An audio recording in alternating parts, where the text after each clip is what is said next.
Okay. Just a quick thought in relation to the point you were making about soft science. You know, Sir Karl Popper, the philosopher of science, said that psychoanalysis could not claim to be a science because none of its propositions or core principles are falsifiable. That's his definition of what counts as science. The statements, the propositions must be in principle falsifiable. That no longer applies, and I think we can now claim psychoanalysis as a science because one of its core principles has been falsified by empirical observation. Freud's theory of primary narcissism, oneness at the beginning, primary unity, no I, not I distinction, has been falsified by empirical infant research. So primary narcissism is in the garbage.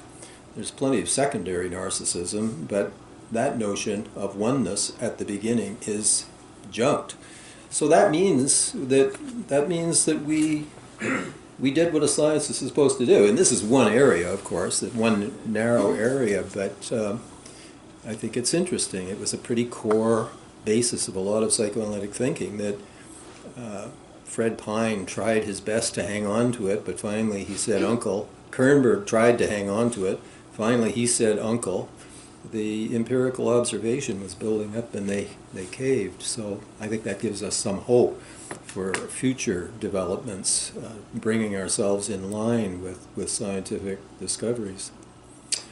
Okay, can we have slide 2, Nick? Yep.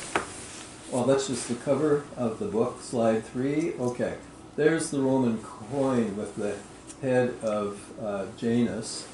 And the reason I chose that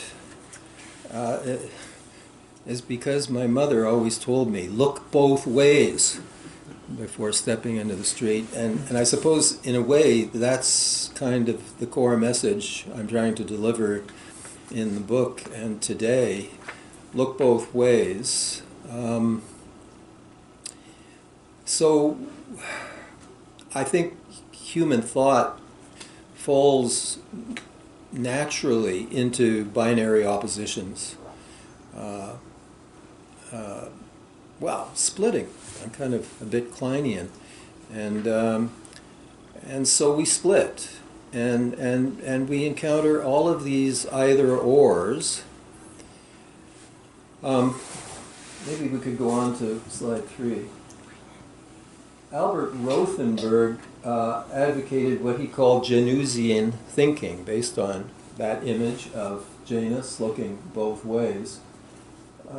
Rosenberg's a New York psychiatrist, psychoanalytically oriented psychiatrist, and he did decades of research on creative people, and he did it in a very interesting way. He had several of America's most prominent poets in therapy, weekly therapy with him, and he studied their creative process, like they would be writing a poem, and he would study how they were ongoingly revising the poem and changing the poem in light of what was going on in their personal lives that he knew about as their therapist. So very interesting. But he also studied other great contributors, Einstein, other geniuses, and he identified this Janusian process in their thought. In other words, instead of glomming onto one or the other of the opposing poles, they were able to bear the tension. I mean, one way of getting out of the tension, being torn in these two different directions, is to embrace one as opposed to the other, or to flip, and then embrace the opposite. But it really is difficult to look both ways, and to continue to look both ways, and to continue to exist in that tension. But if one does manage to resist the temptation to end the conflict by going one way or the other way, if one can sit in the conflict, sometimes something emerges, and something new emerges. And I'm thinking that psychoanalysis is an evolutionary science. I don't mean biological evolution, I mean psychological evolution. After all, Freud described the stages of development, which is the stages of the evolution of the personality: oral, anal, phallic, Oedipal, latency, etc. Erikson extends this to the 8 stages of man. As we all know, at each stage there's a fundamental conflict, which, if the conflict is resolved well, we move up to the next level. We move on. We evolve. It's not widely known that Joan Erikson, Canadian, that Erikson married, she and Eric, in their 80s, they added on a 9th stage of devolution. Some of us are getting older. We know something about the devolution. You know, we wind up in diapers again. Forget about autonomy when someone has to change your diaper or someone has to push you around in a wheelchair. So we build it up and then we devolve. But this evolution of the personality is promoted by the tension of the opposites. You prevent growth when you can't bear the tension of the opposites and when you embrace one pole as opposed to the other, or you simply oscillate back and forth in a futile kind of way. So there's a website about Rosenberg if you're interested in reading more about him. Next slide, Nick. Okay, so here is the kind of dialectical spiral. We go from thesis to antithesis to synthesis. This, of course, is Hegel. By the way, the language of thesis, antithesis, synthesis is not in Hegel, but it's in other philosophers, idealist philosophers of the time. But nevertheless, that language perfectly accords with Hegel's pattern of thought. So we have a thesis, and then that gives rise to the opposite, the antithesis. And if we bear that tension, we sometimes evolve towards a synthesis, which then simply becomes a new thesis, giving rise to another. That's an interesting spiral chart. We're going to higher and higher levels. We're evolving. And of course, Hegel thought that this is the way philosophy, this is the way all thought evolves. And he also thought that history evolves in this way. Let's go to the next slide. This is my diagram. I prefer to get at dialectical thinking this way. So here's thesis, here's antithesis, synthesis. This now becomes thesis, giving rise to an antithesis, giving rise to a synthesis. We're evolving to ever higher levels. Now, of course, you know, Freud doesn't talk about Hegel, but our colleague in Ottawa, Andy Brooke, wrote an interesting paper on Freud and Brentano. Brentano was a prominent philosopher and a teacher of Freud's. And Freud went out of his way to take every one of Brentano's courses. Freud was like in his 1920 something. And he wrote about Brentano as a beautiful man with a beautiful mind. And he was invited to dinners at the Brentanos, and he idealized him. He took every one of his courses that were available, and then suddenly Freud never mentions Brentano again. There must have been some rejection or some disillusionment. Something happened, and Brentano just dropped out. But you could not have been a student of Brentano's without hearing an awful lot about Kant and Hegel. And of course, Hegel was in the zeitgeist at the time. So, and Freud's thinking is Hegelian. I mean, this is the idea of the compromise formation. Okay? Thesis. I want to be dirty and play with my feces. Reaction formation. I want to be super clean and neat. And sometimes the creative person who can hold that tension evolves to a higher position where he manages to be clean in a dirty way and dirty in a clean way. And that's the compromise formation. That's the blend, the alloy. I've always preferred the concept of the compound from chemistry. That's a compound, and it exists on a higher level. Everybody thought that Jean-Paul Sartre was contradictory because in 1943 he wrote Being and Nothingness, in which he's insisting how much freedom we have. Here's the Gestapo guy with a gun to our heads saying, give me the names of your resistance comrades or I'll blow your brains out. And of course, some of them chose to have their brains blown out. And so Sartre is constantly saying, even if they're marching us to the guillotine, we have a choice as to whether to go pleading and begging or spitting in the executioner's face. So Sartre is all about freedom. But then in 1960, he becomes a neo-Marxist, and he's all about the conditions that crush us from childhood. We're born into this particular family, at this particular point in history, in this particular country, etc. We're weighed down by conditions. Well, has Sartre not just simply switched from one pole to another, freedom to determinism? No. If you study Sartre, you find that he has evolved to a new synthesis in which it is legitimate to say we are both free and determined. And in order to understand how that can be possible, you have to understand he's talking about two different kinds of freedom. In 1943, he's talking about psychological freedom to say no, to refuse, to rebel. Psychological freedom, negative freedom.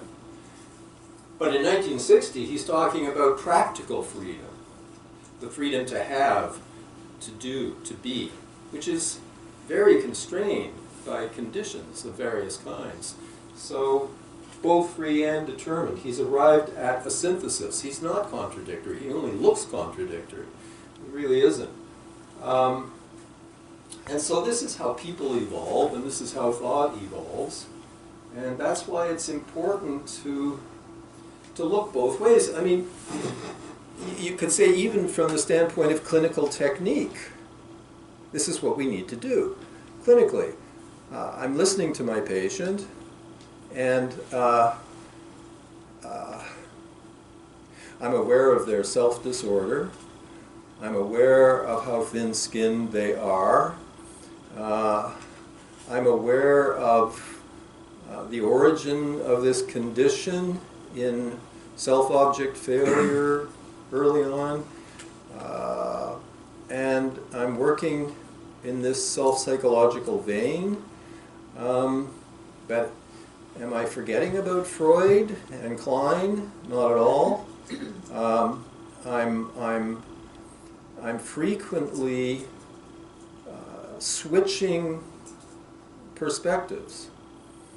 And I work the other way too. Sometimes I'm working very much on the Oedipal dynamics, the hatred of the rival siblings and parents, and the guilt for Oedipal desires and crimes, and I'm conceiving of the case this way, and I get so much into that frame, but I try to tear myself out of that frame in my thinking, and I remind myself, well, now wait a minute, how would Heinz Kohut be viewing this case?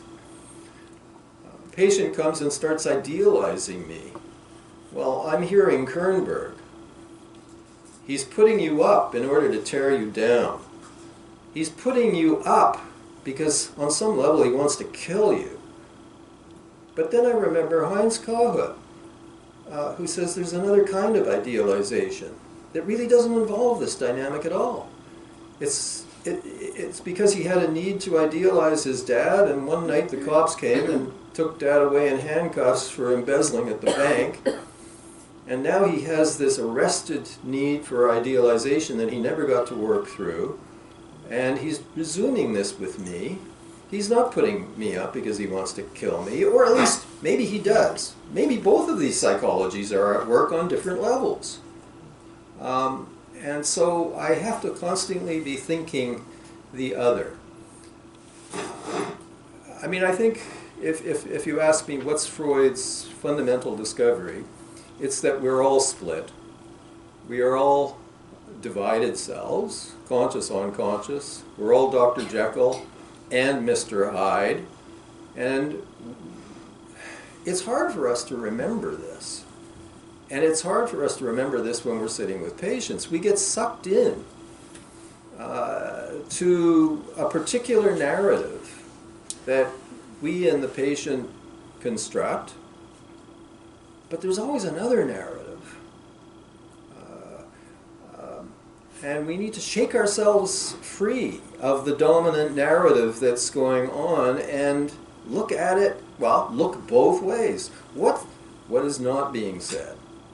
What is not being discussed with this patient? Now, I'm not at all suggesting that you can do this at the beginning of work, particularly with more damaged people who are very narcissistically vulnerable and sensitive and thin-skinned. You may have to go on for many years with empathy and affect attunement, but you mustn't get sucked into that entirely, because incest and murder, I mean, part of Freud's genius is that, you know, when he's working with a patient who has a severe savage superego, and the superego is accusing this guy of all kinds of horrible crimes, many of which the patient has never committed, not even on the emotional level, but this person is accusing himself of all kinds of evil. Freud says you're making a great mistake if you think that this attack by the superego has no justified basis whatever. In most cases where people have very severe superegos and they are attacking themselves, much of what they're attacking themselves for is entirely irrational. But usually there's something going on deep down on some level for which the patient should be feeling guilt. So don't get so carried away with the idea of your poor, innocent, victimized patient, which is not to deny that much of what he's accusing himself of is entirely unfair and unjustified, but somewhere, look both ways all the time, it seems to me, is necessary. Now this puts a great burden on us, because it's hard enough to master one psychoanalytic paradigm, let alone several. You know, the task for candidates and beginning analysts is enormous. I mean, to master Freud, then to master Klein, then to master Kohut and the relational and the intersubjective analysts. But I think that's what we have to do. I think that's what we have to do, because each of these perspectives has seen something real. Each of these perspectives has seen something real and important. And we need to be able to develop this ability to switch paradigms, especially at crucial moments when things aren't going well with the patient, or when things become too monotonous and repetitive. Well, that's a sign probably that we're missing something, and that we need to have a fresh look. Well, that's a reversible perspective. That's a Bion concept, actually. So Bion, I think, is approaching this whole idea of switching vertices, is his Bion's term for this, to switch the vertices, or the perspectives from which you're looking at the case. Was there another slide? Related to dialectical? Yeah. Oh, well, no, this is just Erikson and conflicts at each stage. So the evolutionary idea, we all know that. Let's go to the next one. I wanted to, I thought that some people might say, well, this looking both ways and not grasping one pole or the other, isn't that... a hand back there. Oh, yes. Don, would you, Howard, would you consider the possibility, apropos of your idea of the difficulty of mastering all these different theories, Right. that perhaps it's a mistake to try to master them? They all have something to offer, Right. but they all get it wrong enough, so that trying to master them too thoroughly is a waste of time. As a matter of fact, it's counterproductive. I wouldn't say that because for me the idea of mastering the theory does not mean embracing it. Mastering it is not the same thing as embracing it. Mastering it is knowing what Freud thinks, but that doesn't mean you have to agree. And anyway, you can't. I mean, someone like Freud, he's so contradictory. Look at his views of the superego, for example, right? In his clinical writings, Freud accurately sees the role of the sadistic superego in all psychopathology. People self-defeating, self-limiting, depression, masochism, the sadistic superego, and in the evolution of his thought, as time goes on, his descriptions of the sadism of the superego are intensifying. And so at one point he calls for the demolition of the superego. And Ferenczi says there is no complete analytic cure without the complete demolition of the superego. Franz Alexander says the same thing. Unfortunately, we lost that due to James Strachey. James Strachey says, no, we can't eliminate the superego. We can only modify it from a sadistic one to a more reasonable one. I think that something was really lost there because, and of course the field turned away because they identified, again, due to Freud, they identified superego with conscience. And so they thought, well, how can we demolish the superego? We'd have no conscience. Freud thought the ego could take over the conscience function. I don't agree with that. But anyway, the field went for modification instead of elimination. I'm back calling for elimination of the superego with Freud and Ferenczi and Alexander, because I believe that we have a conscience, which has nothing to do with the superego. It has a separate origin. That's a whole chapter in the book, and people here have heard me speak about this before, so I'm not going to take a lot of time and go into that. But the point I'm trying to make in response to you, Howard, is that mastering doesn't mean identifying with, it doesn't mean exclusively embracing. I think we need to know what Freud said. We need to know what Klein was on about. We need to know what Kohut was on about. But we shouldn't sign on the dotted line. So I do think mastery of the concepts is essential. Mastery without identification. Can I also interrupt you? Sure, sure. I think what you're talking about, the superego, reminded me of your case, C. Remember your vignette C? In the book? In the book, about the woman that she first accused herself of provoking sexual, she was provoking her uncle. And in your short vignette, you are quite happy when she was beginning to put some onus on her uncle and father.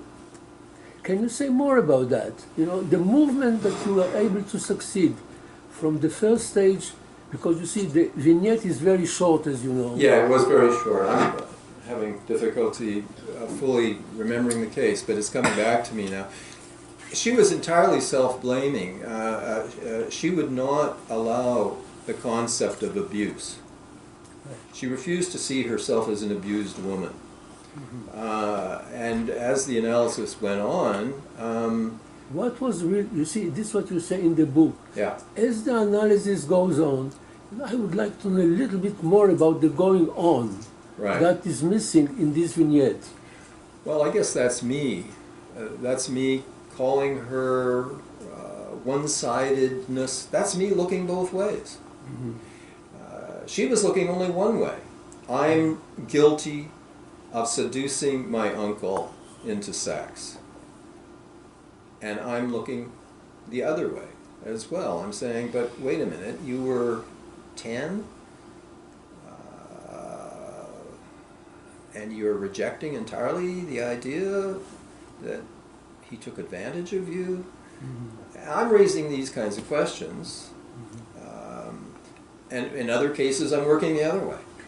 And in doing so, if I could interrupt as well, I think you're employing your conscience on behalf of her, whose conscience is underdeveloped in that instance. Yes, exactly. That's one of the points I make in that paper about conscience is that, and this opens up a rich theme that we might want to get into, I believe it is the therapist's responsibility to carry the conscience in the treatment until patients are able to pick up the burden of carrying the conscience themselves. And we are so steeped in the idea that we must be non-judgmental because judgmental is associated with superego. And I agree, we should not be superego-ish with patients. But not being superego-ish doesn't mean lacking a conscience. I think the patients count on us to have a conscience. They may hate us for having a conscience, but at the same time, they want us to have a conscience. So, yeah, of course, I was carrying the conscience in a sense there. I think going forward, and this is one of the, I think, big themes of the book, is that, in my view, psychoanalysis has been a moral enterprise from beginning to end.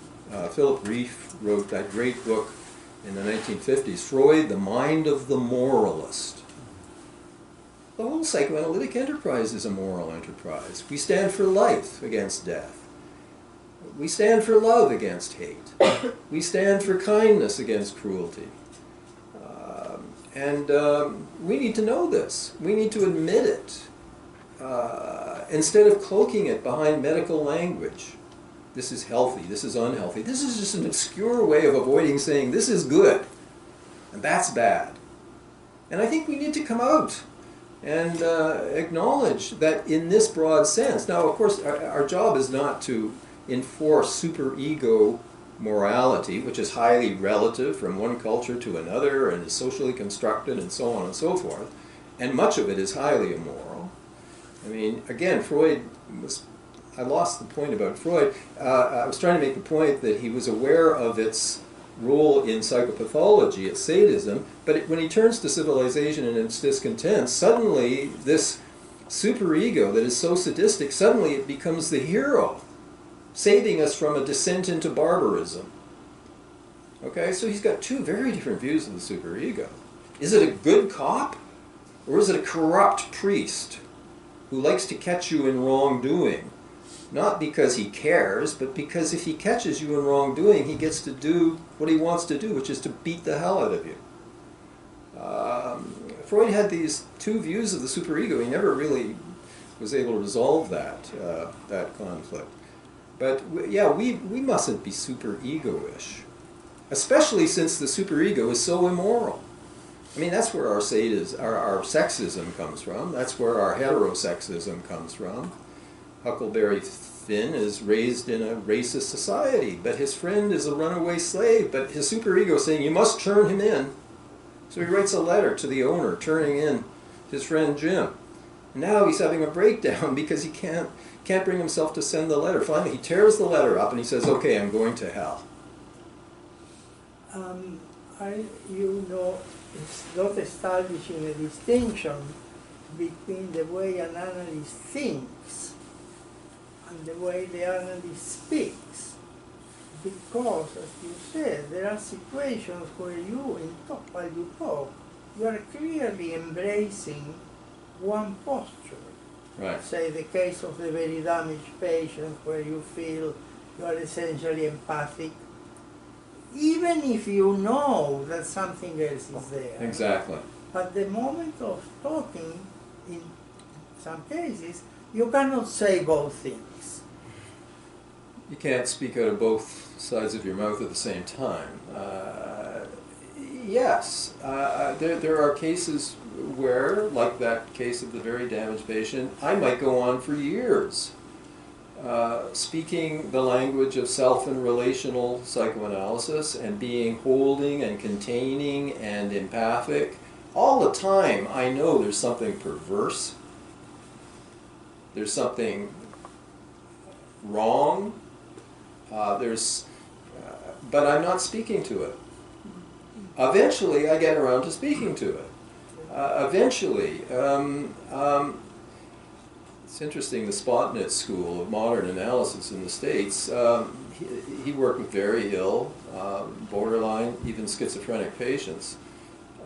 And he would sometimes go on for years and years doing nothing other than affectively attuning to the patient. But finally, at some point, in year 10, he comes out of the closet as a Kleinian and starts talking about, you know, primitive aggression, which has been turned against the self and is at the root of the psychosis because he's been attacking his own mental functioning with his hate, turning it away from others, turning it on his own mental apparatus and putting it out of commission. But he might just do attunement for a decade with patients who you can't approach otherwise. You know? But the point is not to get stuck in that position. You know. And anyway, as I remember my old friend Howard Bacall, That Cass had a... can I just make the point about Howard Bacall and then come back to it? So I went into supervision with Howard because my instincts were all Freudian and Kleinian, and I was hearing about self-psychology, and he supervised, and he was emphasizing, you know, the need to maintain empathic contact with the patient. And one day I said to Howard, I said, but which patient? Because the patients are all double. Just like I'm double and you're double. So should I be empathizing with Dr. Jekyll or empathizing with Mr. Hyde? I mean, the patient is saying, you will only cure me if you sleep with me. Is that the patient I should empathize with? Or the one who's giving me in her dreams and other communications, please be a good daddy, maintain boundaries, don't be seduced by me. I'm getting these contradictory messages from the patient. Which do I empathize with? Well, both, obviously. Obviously, that's what one needs to do. But self-psychology sometimes spoke as if there's one subject to be empathized with, which really evades the fundamental discovery of psychoanalysis. There never is just one subject, because we're profoundly divided. But you know, how do you answer your question that you just posed at the moment about the switch? On what basis do you begin to switch? When I said, if I may, yeah, can you bring me back to that? It's linked in with that same thing that the brief dialogue that you and Alex had.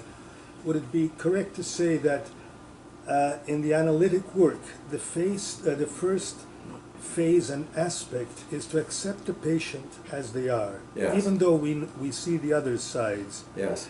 And that is so important to build up the basic trust. Yes. Because without the basic trust, the patient will never feel comfortable enough to open up about yes, all the hidden, unacceptable aspects. And I think it's the timing.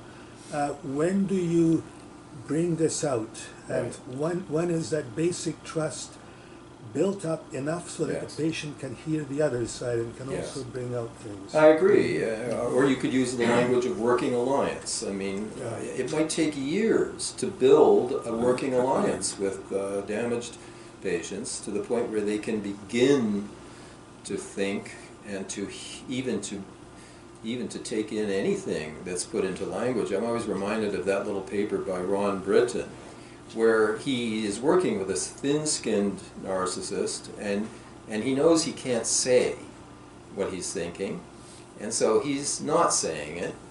And then finally one day the patient yells at him, "Stop that fucking thinking!" Because the patient senses that he is thinking other than what he or she is saying, and he's not even allowed to silently.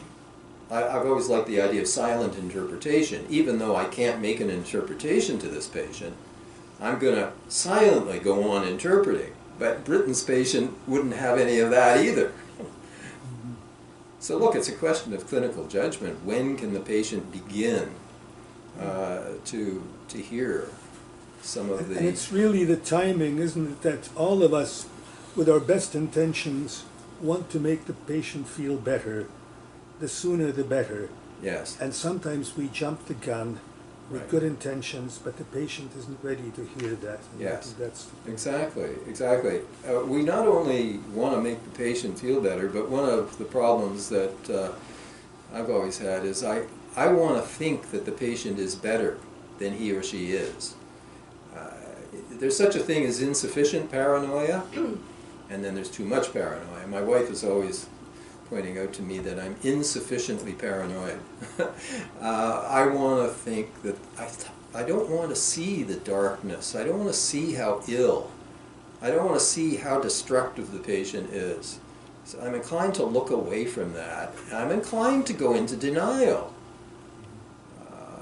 So I've learned over time that I have to be on the lookout for that kind of denial and wake up to the dark side. And, yeah. You see, I'm very glad that you brought up your mother to look both ways. Yes. Yeah, even I myself this morning thought about my own mother, and it was very helpful to me. Now, about looking both ways, let's take an example from your book. Okay. I think you, in your book, pages 120 and on, you are debating Storlow and Atwood. Yes. And can we take this as an example of comparative psychoanalysis? Because you see, throughout the book, you are talking again and again, and today, about comparative psychoanalysis. Mm-hmm. Now, let me try and understand better, how do you compare between yourself and Storlow and Atwood? What is your method of comparison? Can you say more about that? The method of comparison. I'm not quite sure what you're after. Well, I'll tell you what I'm after. Because you see, we are talking a great deal in abstractions today. Mm-hmm. And that is, I think, not very helpful after a while. Mm-hmm. So I'm trying to bring us down to earth a little bit, Right. by telling you, make more comments about how do you compare between yourself and Storlow and Atwood. What is your method of comparison? Well, Marco, are you? I can wait until you answer. Well, this. were you addressing the point that you? Well, I just want to Josh is- add a little bit that there may be different perspectives in how Yeah. we're experiencing it, Yeah. and yeah, like I found it accessible. What you're saying, it's really opening up for me ways of understanding these listening. Right. But I also recognize that I have an accent, that I don't fit the typical model of analyst, and so I'm comfortable with your book. I thought it was fantastic, and it speaks in a way of holding tension on how I see the Janusian thing into looking everywhere, like how you keep tension in a pizza when you're trying to dough it. Yeah. But I just wanted to hold a little bit more of the tension rather than shifting what you're saying, but whatever you want to answer. Okay, so let me.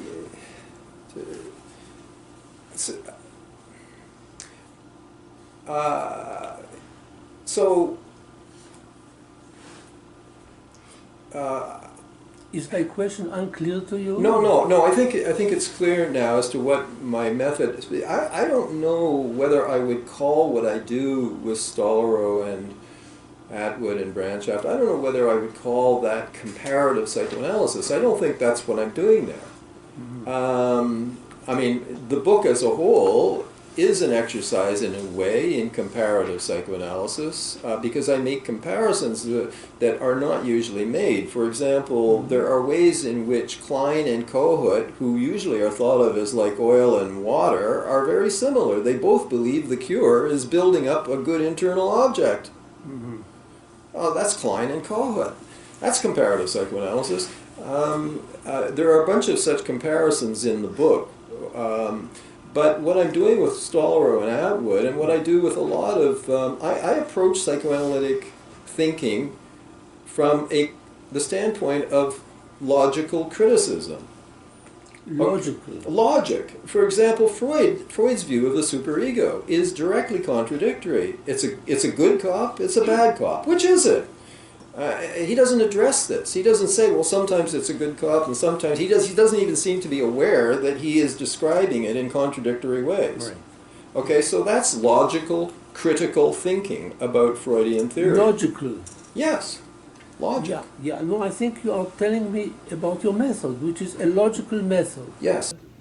I think I would like to know more.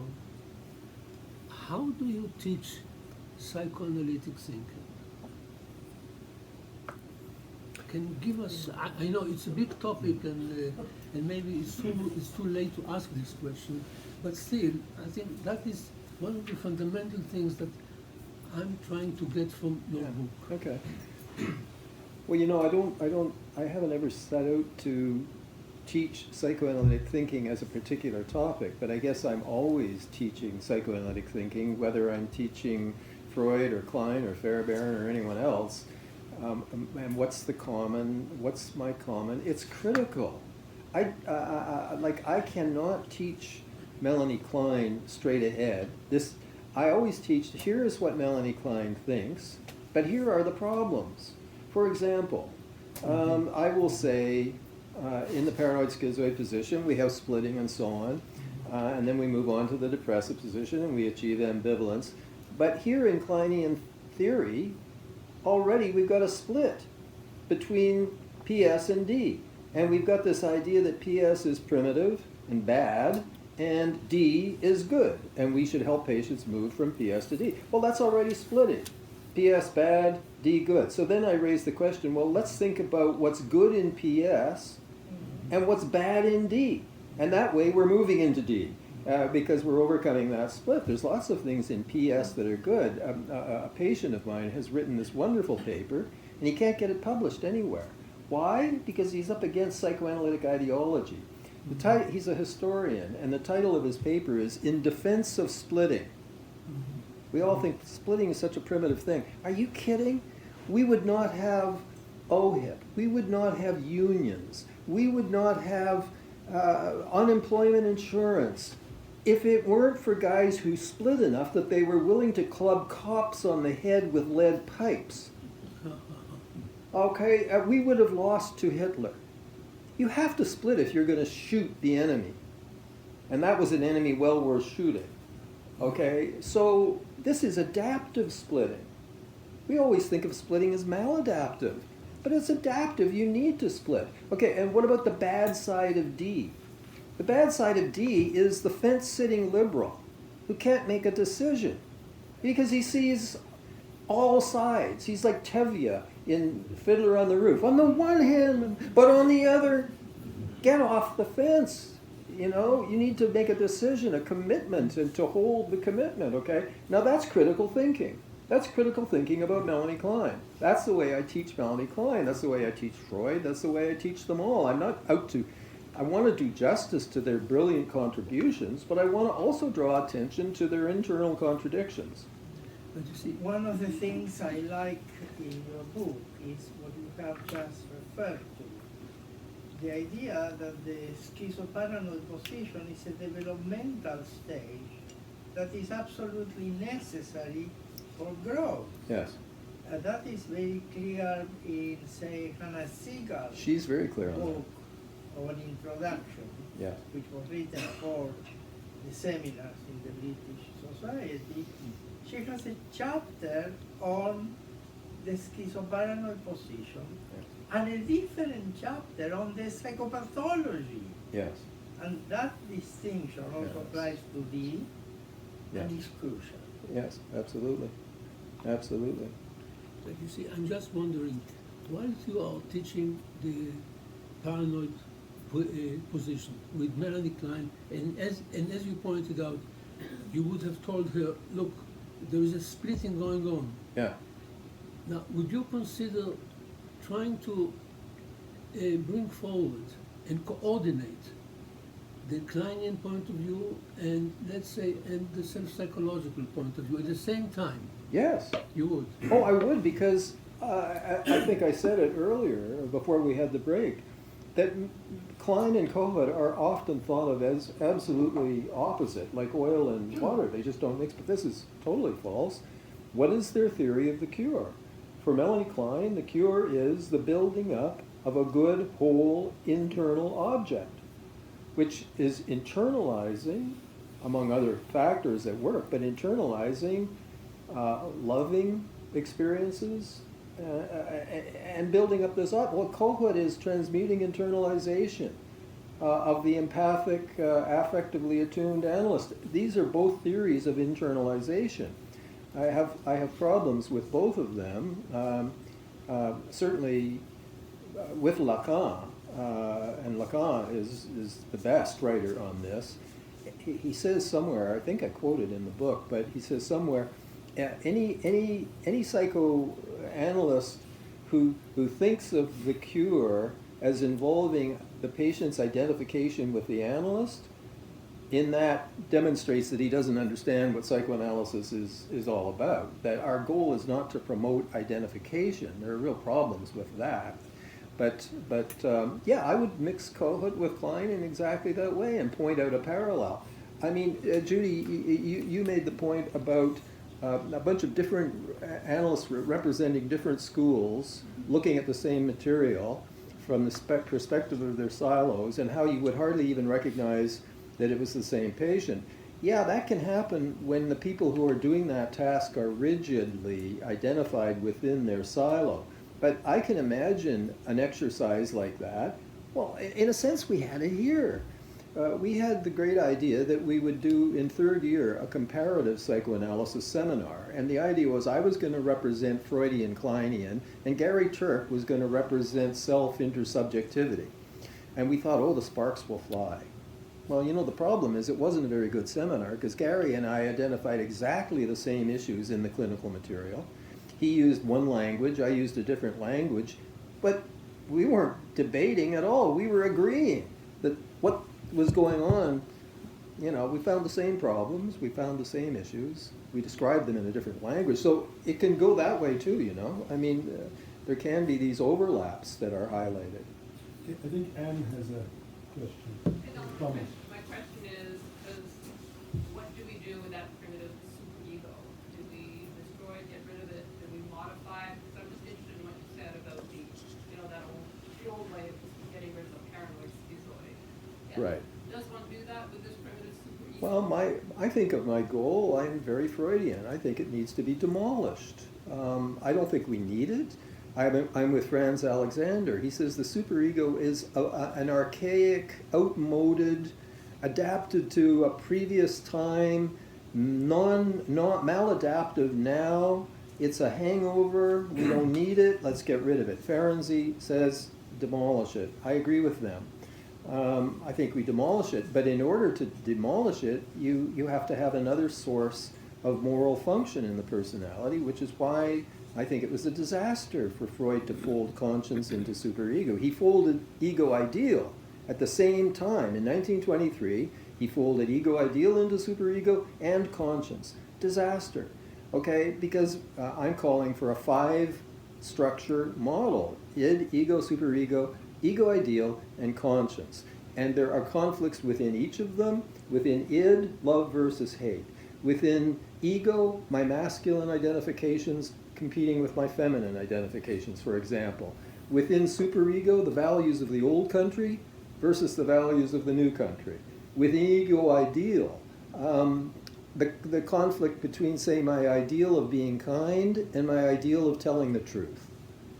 And then within conscience, competing loyalties, competing attachments.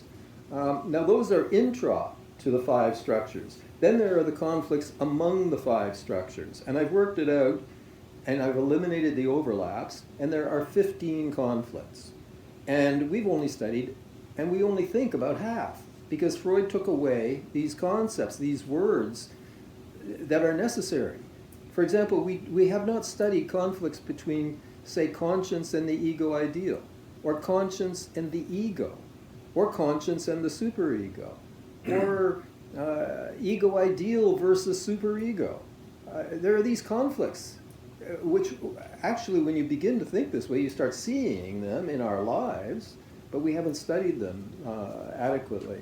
But see, once you've got conscience, which is grounded in attachment, we're primates. You see, we get the idea that moral function comes from outside us. No. It comes in, you see, there's all this work on the altruism of animals. Freud had a particular view of animal life as savage, red in tooth and claw. It turns out that many animal species have a great deal of altruism, a great deal of cooperativeness with one another. Some of the best things in us come from our primate inheritance. They don't come from society or training. Like everywhere you go in the world, you will hear kids in playgrounds saying, "That's not fair, you had your turn, now it's mine." Now, it's not that someone sat them down and explained to them the theory of reciprocity. That's just a part of their innate biological inheritance. The best things in us often come from the animal in us. But Freud identified the worst things in us with the animal, which was so bizarre because animals don't organize death camps. Humans do. And so this is a way in which Freudian thinking really went off the... But what I'm trying to say is that conscience is built in... See, Freud got half of the principle of reciprocity. He got Talion law. Hate delivered for hate received. He got that. But he didn't get the other half. Here again, look both ways. What's the other half? For love received, you must give love back. Okay? Kids get that. So my grandson, my little step-grandson, because he hasn't done his job yet, he had his first sleepover. And he actually slept through the night, but at 6:30, my wife went and got him, brought him into our bed. He's like 13 months. He knows there's a box of cinnamon Cheerios or something on the bookcase. He points to it. She brings it over. I reach in, and I pull out one, and I hand it to him, and he takes it. He gets a funny little look on his face. He puts it in my mouth. There were those films of Renee Spitz did, where the baby's at the breast, but he's got his fingers in mother's, and then a few months later she's spooning food, and then he's spooning food into her mouth. For what we receive, we must give back. That's the positive parallel to Freud's Talion law. And that's the essence of conscience. The essence of conscience is grounded in that experience and identifications with the nurturing figure. Of course, the superego is grounded in identifications with hateful figures who inflict pain. So, yes, let's get rid of the superego. Let's replace it with conscience. And let me just, before I go on, let me just say a word about the fact, the institutional consequences of our theoretical failure to have a concept of conscience. Psychoanalysts have been pretty conscienceless in lots of ways. What should we be doing? I said this when I spoke to the New York Psychoanalytic a while ago. I talked about how, because we don't have a conscience concept, we haven't been able to assess conscience functioning very well in applicants for analytic training or applicants for training analyst status. And so a guy said, how are you going to assess conscience? I'm going to ask the applicant, tell me about the time you cheated on your wife and how you feel about that. Ooh, imagine. I don't want to see whether an applicant merely has a superego. What's that? That's knowing what the rules are. That's easy to know what the rules are. But give me some evidence of your suffering, over having been bad. Because if you don't suffer over having been bad, don't come into this profession, please. Take your brilliance and your false self and your superego someplace else. I mean, you know, we should be assessing people for whether they've got a heart. We get brilliant minds, but let's assess people in terms of whether they've got a heart. So we've suffered institutionally because of this theoretical failure to have a concept of conscience. Actually, I think it was... Going to have to take people in order. So, Don, I've certainly found your ideas about the 5 structures and the importance of conscience very helpful. It makes so much theoretical sense to me as well as clinical sense. But one thing I have difficulty with is the idea of the destruction of the superego. It seems to me it still has to be a modification of it by virtue of the activity of the conscience in enabling that. But if conscience is about moral issues and legal issues and right and wrong, fair enough, we still need to have a superego that can help me to decide or to determine if I'm doing my work well enough. I need to be able to assess myself. Why can't that be conscience? Well, because I don't think it's to do with morality. I think it's to do with performance. I need to be able to assess my own performance on, you know. Oh, I don't know that that's separate am I a good skier from. or am I a lousy skier? I mean, these are trivial ideas, Okay. but But- isn't that still a superego function, which hopefully has been modified to be something that's compassionate and supportive rather than a punitive, savage. Okay, but I can see that as a conscience function. Like as an analyst, I have to ongoingly assess my performance as an analyst, and some days I assess my performance as an analyst poor, and it's my conscience because I know damn well I stayed up too late watching Netflix, and I am now overtired, and this is not fair to my patient because I'm not attending properly, having only had 6 hours sleep because I'm surf watching Better Call Saul. Okay, that's a conscience. Well, I see your conscience point there, and you know, you're depriving your patient of what should have been available to them. Yes. But you know, I'm talking about having the capacity to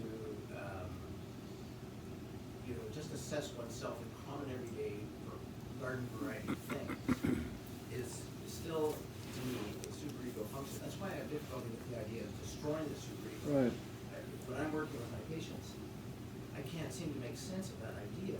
Well, but see, we I don't need- agree with you. I don't agree that it has to be a superego function. I think it's I walk around and I've got a conscience, and my conscience is this right? Is this wrong? Am I on? Am I off? Am I working hard enough? Am I working too hard? I mean, I think the conscience.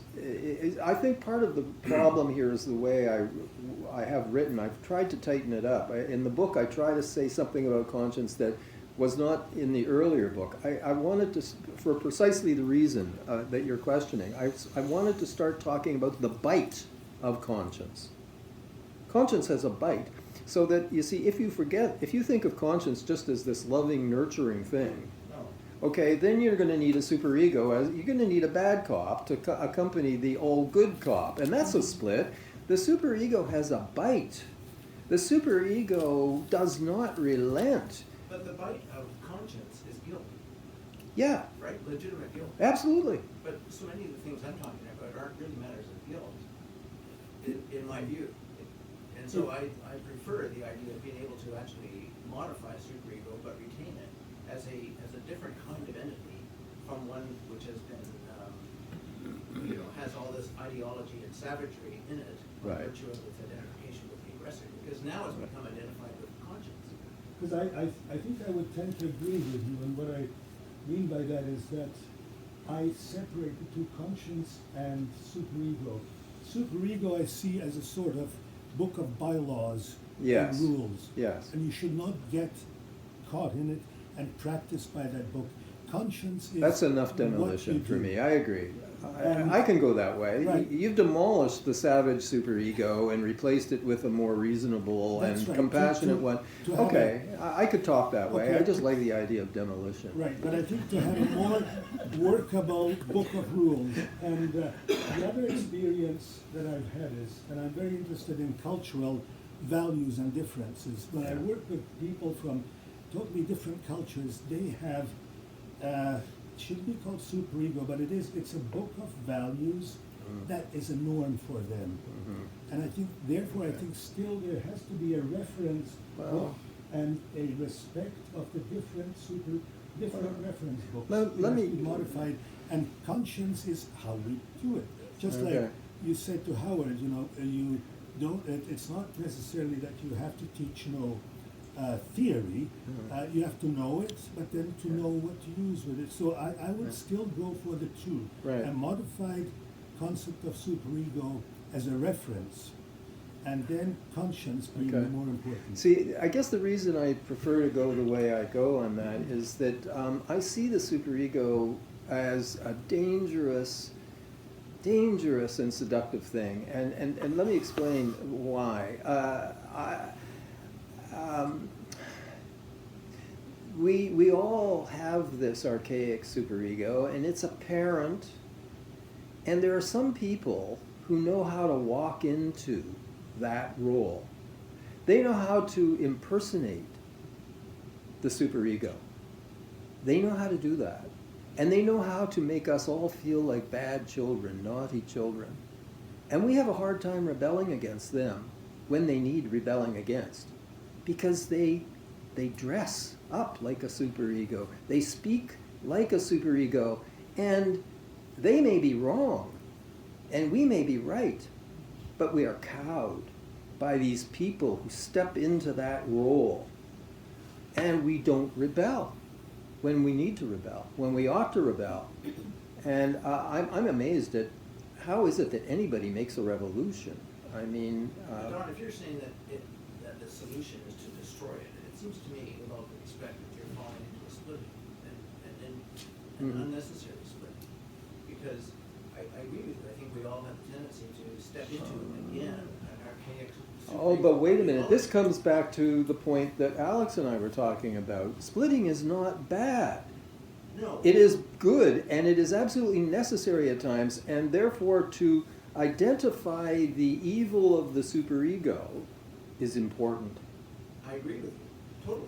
Yeah. But I'm talking about, you know,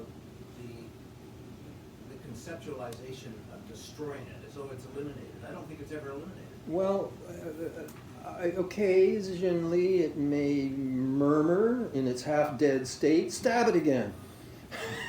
Finish it off. One of the things you were saying, that in a certain sense, that conscience replaces the superego as a kind of a recognition of adulthood in some kind. Yes, yes, You're yes. not a victim of this finger pointer, and you don't cower in front of them. You have another reference. Precisely. That feels more like you. Yes. But isn't there a danger in this too? I mean, you use the example that you want to ask the candidate whether they cheated on their spouse. But there's a certain kind of moral idea in that too. And is that a moral idea that ought to be gone along with? What are you looking for in the response that is sort of free from some judgment of you shouldn't sleep with anybody who's not your spouse? Well, Kind of thing. maybe spouse is is not the way to go about it. Maybe tell me about the time you cheated at poker. Okay, that's fine. I want to use any of those. What are you? Is there an implicit judgment you're making there about how a person should be? Well, see, How then in some other kind of way? Okay. Oh, I better not say that because then it won't get accepted. see, I don't think there is the implicit judgment there. At least I'm giving not great examples. But what am I really after when I'm asking that question? What I'm really after is do you have a conscience? Okay, it's not me making the judgment. It's me asking him or her whether he or her make the judgment. I want some evidence that this is a person who is scanning themselves from the standpoint of conscience, not from the standpoint merely of learned rules and regulations and bylaws, but is this a person who is scanning his life from the standpoint of And conscience? the evidence you're looking for is an affect.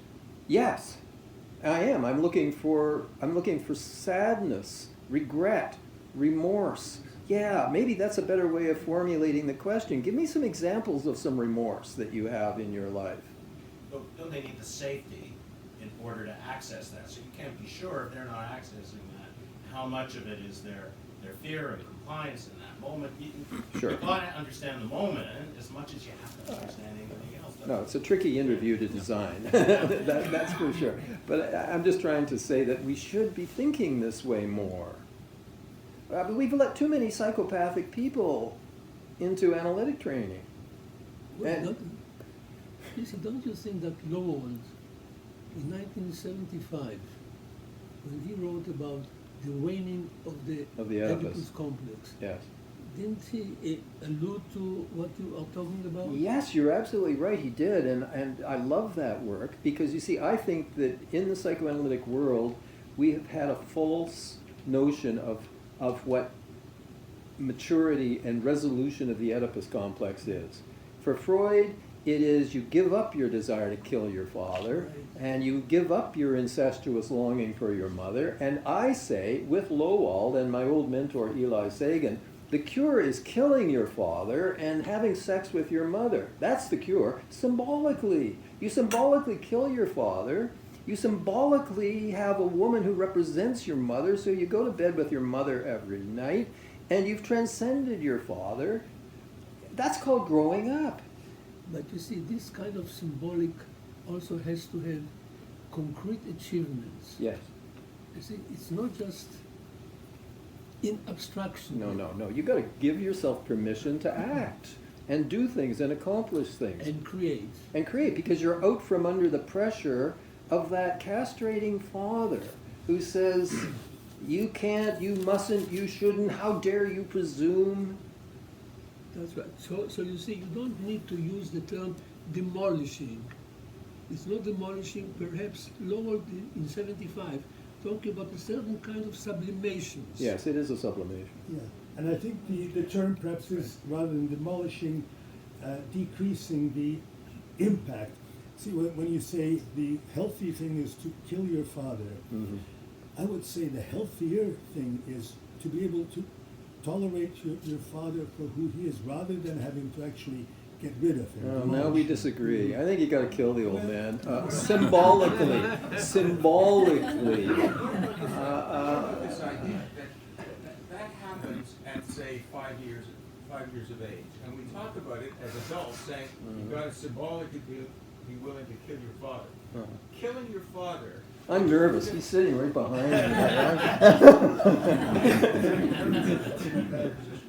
Killing your father when you're 50 or 25 is a very different thing from killing your father when you're 4. Because at the same time, we'll say that a 4-year-old really doesn't understand what death really means. It might mean just disappearing. It might mean getting out of the room. It might mean all kinds of things which are not really that damaging. But somehow or other, when they grow up, the same symbol becomes a different thing. Now he's no longer alive. Now killing your father means something terrible. Maybe in some ways the solution is to realize that killing your father never meant killing your father. And then you don't have to get rid of it or sublimate it or whatever. You simply put it in its place in a different kind of way. Well, yeah, okay, that sounds good. But the different ages, and as if they are all the same. Yeah, but it doesn't. The age of 4 is different. If the age of 4 is the same for the 4-year-old as the age of 25. For the 4-year-old. And it doesn't. Not when you are looking at him. See, it doesn't help when the father feels killed. So here's the young man who, in order to grow up, has to, quote, symbolically kill his father.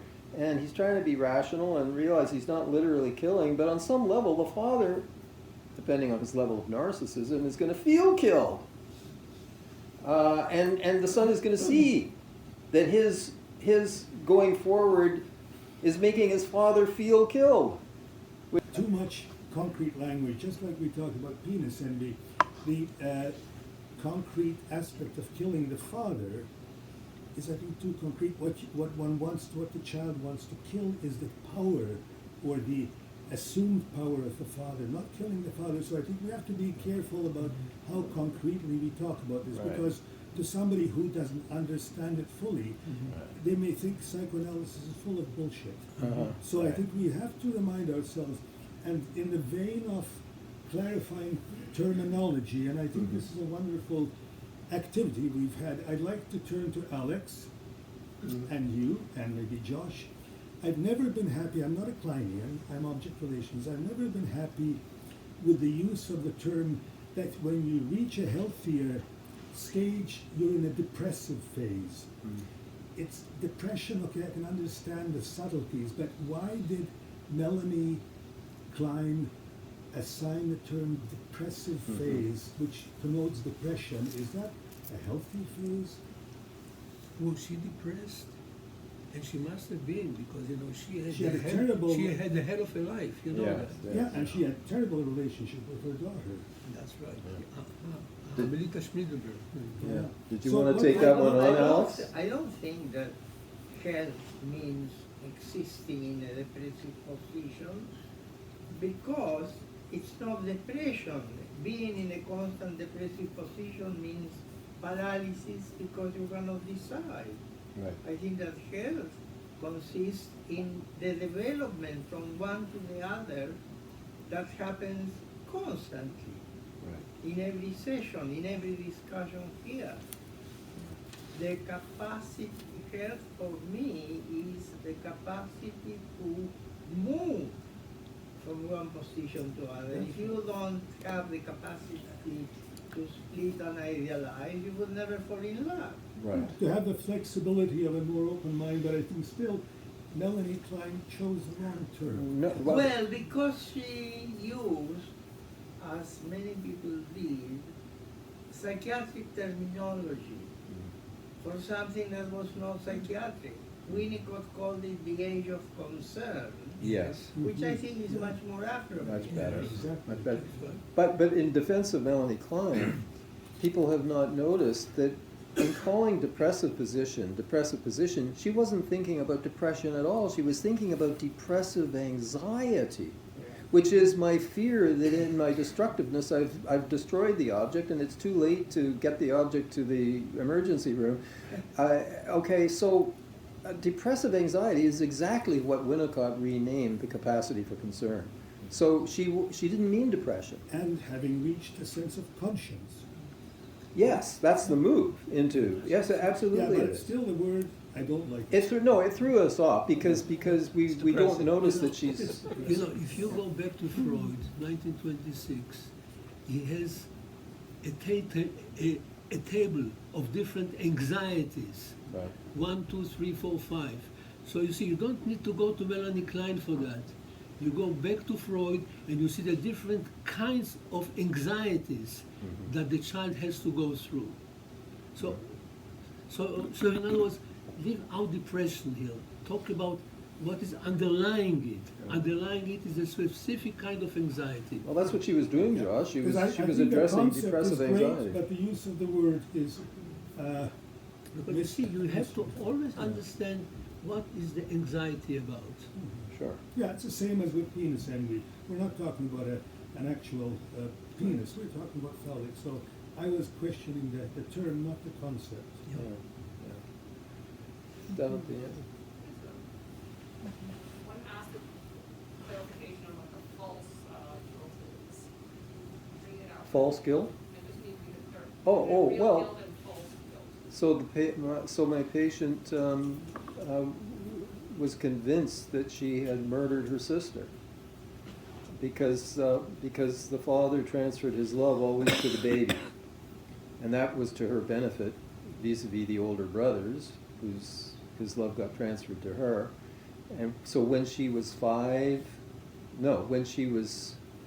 3, baby sister was born. Father transferred his love to the baby sister. A few years later, the baby sister drowned in the family swimming pool, and the patient was convinced that she had pushed her. She was nowhere near. She actually convinced one psychiatrist to give her sodium amytal regression to the day to see what.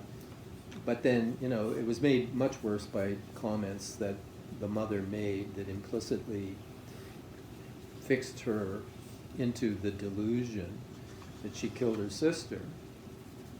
In analysis, she learned that, of course, she hadn't, but that wasn't the end of the problem, because no doubt there was a part of her that was gratified that the sister was gone, and therefore there was a lot of guilt for that. That's not irrational guilt.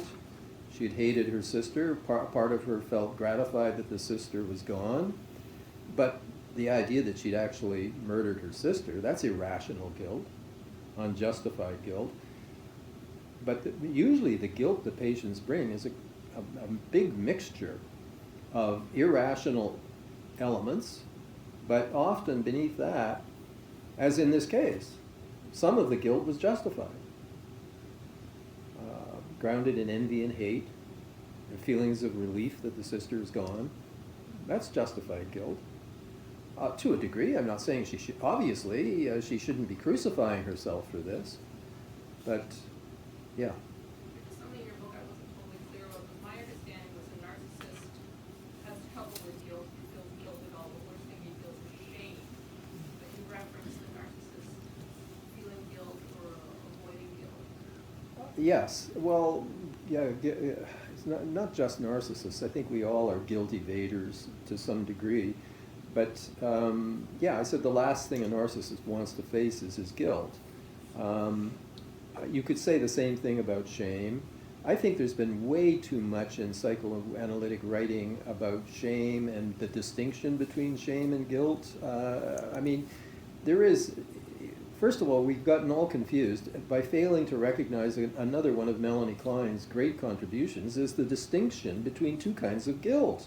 Reparative guilt, on the one hand, which occurs in the depressive position, and which is about concern for the other, and paranoid schizoid punitive guilt, persecutory guilt. These are two different phenomena. The illustration I give all the time is you've injured someone and he's bleeding in the corner, and you got a cat of nine tails and you're doing this. That's persecutory guilt. It's useless, does nothing for him.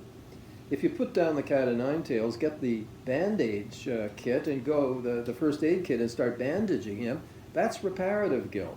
Freud did not understand reparative guilt. Whenever Freud used the word guilt, he equated it with something punitive, with self-punishment, unconscious need for punishment. Except, if you talk about Freud, he talked about a certain kind of guilt.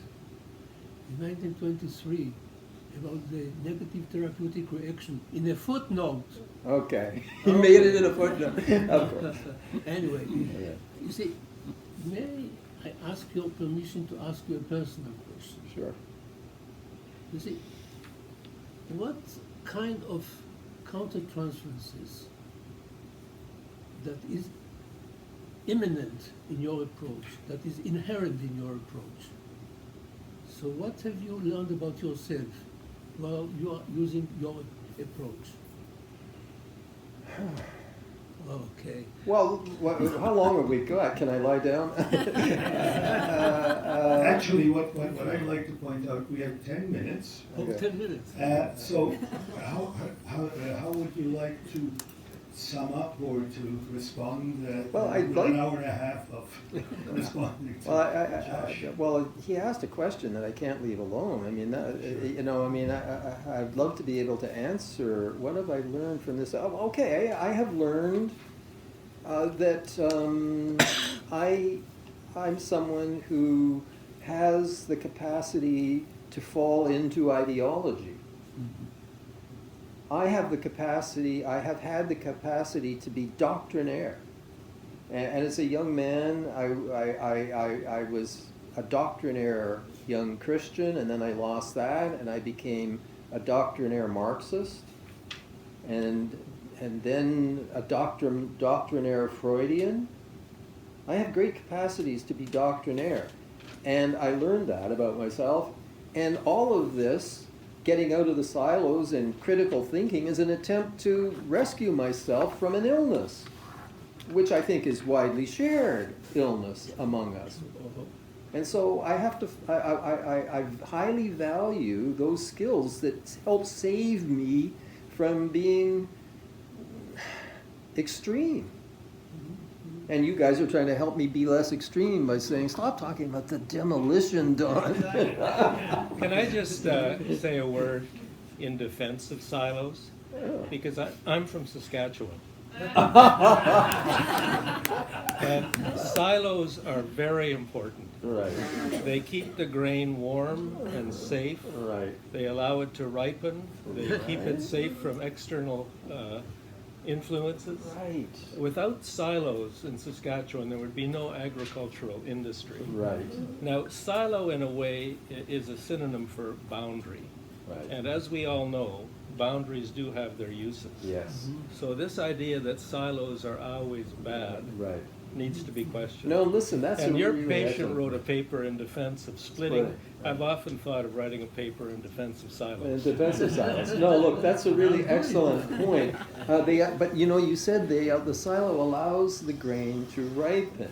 And but when it ripens, you take it out of the silo and you send it to market and so on. You see, I think you could say, the theories, the silos are like crutches.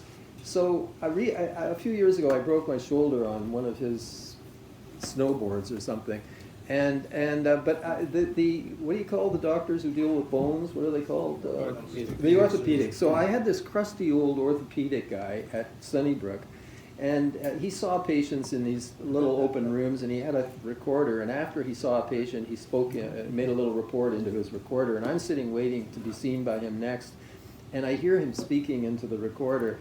And he's saying, "Get this man off these goddamn crutches before he turns into a complete hysteric." When I went in, I thanked him. I said, you know, the psychiatrists no longer want to recognize hysteria. You got to go to a real doctor who still recognizes the reality of hysteria. So thank you, doctor. But okay, the crutches. See, the silos are like crutches. And they allowed Freudian theory to develop within the protected zone of the Freudian silo, and the Kleinians, and the Cohutians. And that serves a purpose for a time. But at a certain point, you put the crutches away. And you put the silo away, and you get on with it. And I think that's part of the main point. You asked for a summary. That's the point of this book. We have now reached in psychoanalysis the stage where we should put our crutches away. And I want to be able to talk about the real, the imaginary, and the symbolic, even though I'm not a dyed-in-the-wool Lacanian. I want to be able to talk about PS and D, although I'm not a dyed-in-the-wool Kleinian. We need to cross these languages now. We don't need the crutches anymore. Right? That's the point.